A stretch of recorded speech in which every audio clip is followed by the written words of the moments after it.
If you're doing a deadlift and you're still wiggling your toes and trying to push off the heels, pause for a second, put your hand out and say, stop it.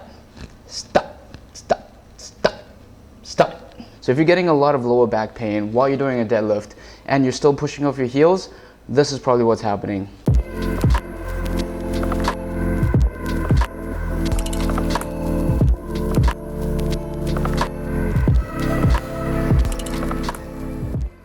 What up my peeps, Andy Shea from Moon Reborn, and today we're going to be talking about why we usually get lower back pain in deadlifts even if our lower back is completely neutral and it seems like we're doing the right thing, but something just doesn't feel right.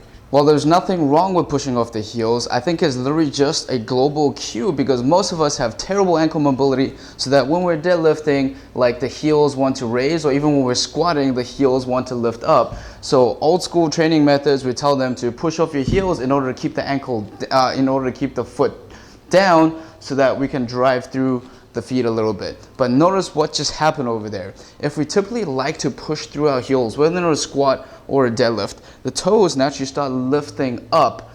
And as soon as we initiate that standing position, we initiate it from our lumbar spine, as in we're using the spinal erectors to lift the body instead of having the core stabilize everything and having the lower back supporting that movement. Notice there's a difference in standing up from this position versus keeping the core engaged and the back stays neutral the entire position. Deadlift's exactly the same. The more we consistently push off the heels, notice like if the toes are wiggling, a lot of times we coach that too. It's like make sure you can wiggle your toes and then push through. The chest wants to lift with the head and then the shoulders lift up, and we're literally extending from the lumbar spine, forcing the lower back to work before the core has the chance to stabilize. That is typically why we feel a lot of lower back pain after deadlifting.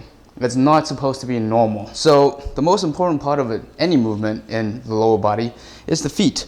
So think of the feet like tree roots. Like the more deep and anchored the tree roots are, the more stable that tree is. If I start hacking off each individual root and expecting the tree to be able to withstand a thunderstorm, chances are very, very minimal. So what we want to do with our deadlift is to anchor the roots so that the rest of the tree is more stable. So find your position, whether you're doing sumo, whether you're doing traditional, doesn't really matter. All you're gonna do is keep that whole foot anchored. So you're not gripping the toes, you're simply just spreading the toes. Finding the tripod, I teach this in my online program, is that the tripod is literally the heel, the medial, and the lateral border of the foot. These three areas. Oh my God, my feet are so dirty. Scratch that out. Like, just imagine my feet is perfectly clean. But heel, medial, lateral border of the foot. Make sure that all 3 points are in contact with the ground. Then slowly place the toes down. It might feel like your ankles are actually rolling out slightly because we're just so unaccustomed to finding this position. But notice here, if you plant the toes down, the arches naturally want to lift.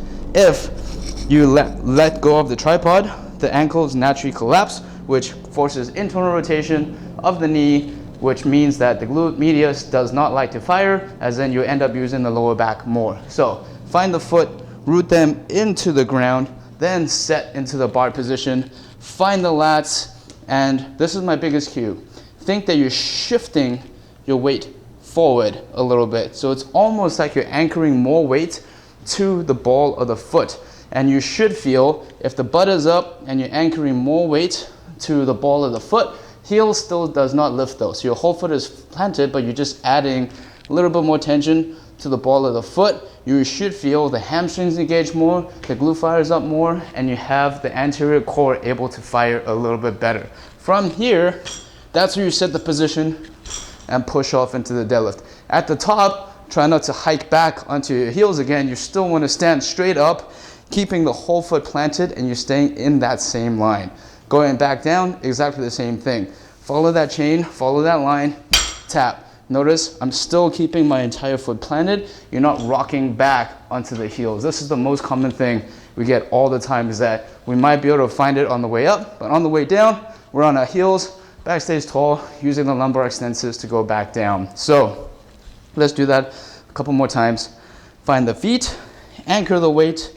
Think that you're actually, it's almost like you're looking over a cliff. So like This is the edge of the cliff, and you're trying to see in front of it, you're looking over, but notice the butt's got to go back. This gives you a more vertical shin so that the bar path is a lot cleaner. You're not squatting the bar, and then the bar has to go around the knees. You're lifting the hips up, shifting your weight forward, lock in the lats, find stability in all of these positions. Then you can use your powerlifting technique of wedging or whatever it is to drive off the bar and then pop through at the top. Find that same line down. You'll probably feel so much more engagement in your foot, your core, hamstrings, glutes. Everything will be a lot more stable. And if the back pain dissipates, that's probably because you're utilizing the core to support the lower back instead of utilizing the lower back to do all the movements. Okay, so in summary, do what you're doing, still keep a neutral spine, still find the core, but just shift your weight closer to the ball of the feet, use the entire foot to push up the ground. Hopefully that helps you understand the deadlift just a little bit better. And if you have back pain and you do this and it feels better, please comment below, let me know what it's like, and we'll go from there. If you felt like this content helped, please follow, click like, subscribe, all of that good stuff. Visit the website and take a look at my online programs to unwind the body, learn to relax, learn how to breathe, and then manipulate and move every single joint, one joint at a time, then learn how to flow together in my Movement Unwind program. Please subscribe if you feel like this channel deserves your follow. I'm always trying to create more content that resonates with you, and hopefully it helps you keep expanding your inner awesomeness. And shape from Movement Reborn. Peace!